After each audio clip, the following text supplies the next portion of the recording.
الحمدللہ ولیہ وسلام علی نبیہ اما بعد فاعوذ باللہ من الشیطان الرجیم بسم اللہ الرحمن الرحیم الصلاة والسلام علیکہ یا سیدی یا رسول اللہ وعلی آلک واصحابک یا سیدی یا حبیب اللہ الصلاة والسلام علیکہ یا سیدی یا نبی اللہ وعلی آلک واصحابک یا حبیب اللہ۔ واقعہ کربلا سے ایک انمول سبق،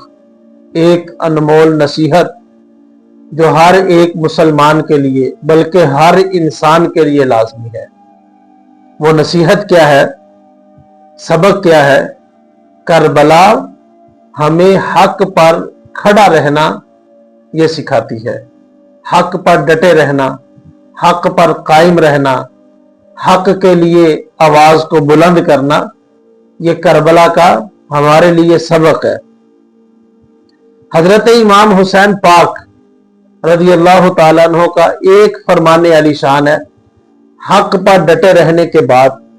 حق پر قائم رہنے کے بعد آپ نے ارشاد فرمایا ہیہات منا الذلہ، کہ ہم سے ذلت بہت دور ہے، ذلت ہمارے قریب نہیں، عزتیں ہی عزتیں ہیں،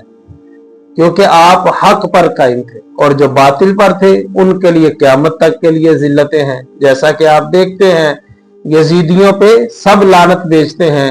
اور حسینیت کو زندہ باد قرار دیتے ہیں، تو آپ نے فرمایا حق پر قائم رہنے کی برکت یہ ہے کہ ذلت ہم سے بہت دور ہے۔ اور ایک چیز آپ کو بتاتا چلوں، کربلا میں 3 ہستیاں ایسی ہیں کہ جن کا ذکر عمدہ الفاظ میں اس انداز کے اندر بھی کیا جاتا ہے کہ اگر ہم دیکھیں کربلا میں تو وفا کا نام عباس ہے، کربلا میں وفا کا نام عباس ہے اور صبر کا نام زینب ہے۔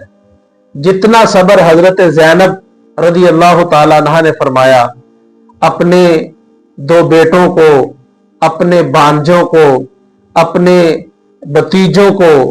اس راہ حق میں قربان ہوتے ہوئے دیکھا، پھر ان کی میتوں کو، ان کے سروں کو اپنے پاس بھی رکھا اور اللہ کا شکر بھی ادا کرتی رہیں، صبر بھی ادا کرتی رہیں اور یہ کہتی بھی رہیں ربنا تقبل منا، اے اللہ ہم سے یہ قربانی بھی قبول فرما۔ تو وفا کا نام عباس ہے،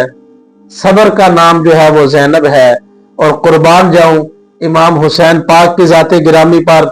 حق پر ثابت قدم رہنے کا نام حسین پاک ہے۔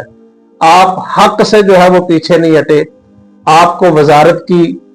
آفریں بھی کی گئی، آپ کو سلطنت کی آفر بھی کی گئی، آپ کو مال و متاع اور خزانے کی آفر بھی کی گئی، لیکن آپ نے دنیاوی لذتوں کو، خواہشات کو پاؤں پر رکھتے ہوئے اللہ پاک کے محبوب